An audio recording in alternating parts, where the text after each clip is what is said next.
Hey, what's up, everybody? I'm here, and I'm now joined by the one man. I can't think of a more perfect man to talk with about Perfect Dark than Ken Lobb, creative director for Microsoft Game Studios. How you doing, sir? Doing well. How are you? I'm doing great. So, we are coming up on the 10th anniversary of the release of Perfect Dark on the N64. Yep. And now it's coming to Xbox Live Arcade. How's that process gone? So it's excellent. So we spent about the last 11 months. We took the original engine, ported it over to the 360, up-resed all the textures, replaced the new geometry on the guns, new geometry on the character models, all new skyboxes. And then, of course, we took everything that was multiplayer and moved it over onto live. Cool. So you have co-op, counter-op, challenges, and, of course, multiplayer, all playable live.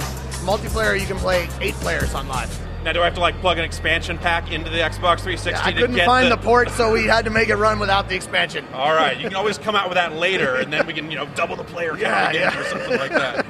This game holds a very special place in a lot of players' heart. This and Rare's first-person shooters, both of them. This and GoldenEye. Yep. How do you think it stands up over the years? I mean, first-person shooters on consoles have just grown by leaps and bounds since then. How do you think that players that didn't grow up alongside these games will take to it? Yeah, so that's something we were wondering when we make it. We know it's a solid nostalgia play. If you loved PD before, if you loved GoldenEye before, you're the target audience. But we do lots of usability on all of our games, and we brought in a bunch of first-person shooter players, and they all loved it. Is it completely true to the original game? Is the KL01313 in there? Yes, indeed. The Klob, homage to the Klob. Yep, the Klob lead speak is in there. Not only that, we have, again, the original Perfect Dark had the 3 GoldenEye maps.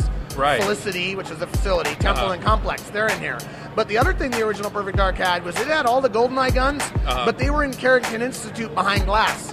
Now we've pulled them into multiplayer. Okay. So you can take all the original GoldenEye weapons into multiplayer as well. Wow. So it's there's other new stuff in here that's also interesting. Like we know that there are some players that want achievements.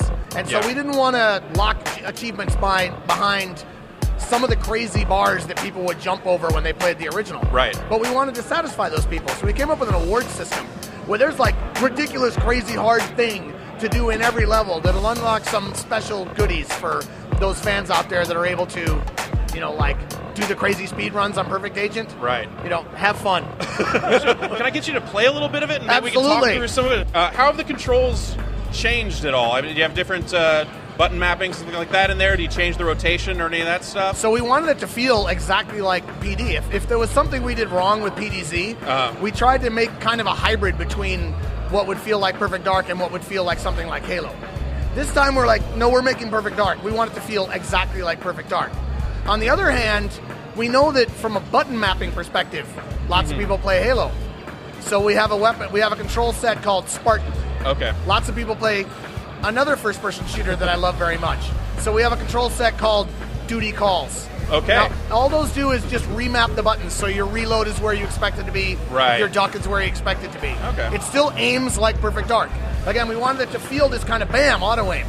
Right? I mean, the game is designed around whipping through a level super fast. And so it was important for us to keep rotation speed, acceleration, and most important, agent auto-aim, secret agent auto-aim, perfect agent auto-aim. Right, okay. So if you're a fan of the series, it will feel natural. Nice. The other thing that's nice, though, about it, you play the game on Agent, and if you're uncomfortable with first-person shooters, it's very accessible. You just kind of point about at somebody and pull the trigger. It'll get them. Down they go, baby. Nice. Oh, look, there's one. No, he's not. Oh, here's another one. Oh, and your cousin. Oh, look at that. I missed. Not anymore. So, did this have to be coded from the ground up, or is some of it emulated N64 code? No emulation. Okay. So we ported the entire game, new renderer, and that actually helped us, because if we had tried to emulate the N64 and then strap live on top of it, it would have been tough. Yeah. So we wanted to write it from scratch anyway. It's not really our code to emulate the N64. Oh, yeah. So write the game from scratch. That made implementing live a lot easier. So the game is butter on live. All right. Well, Ken, thanks again for your time. Perfect Dark, available in March. Look for it. Yeehaw.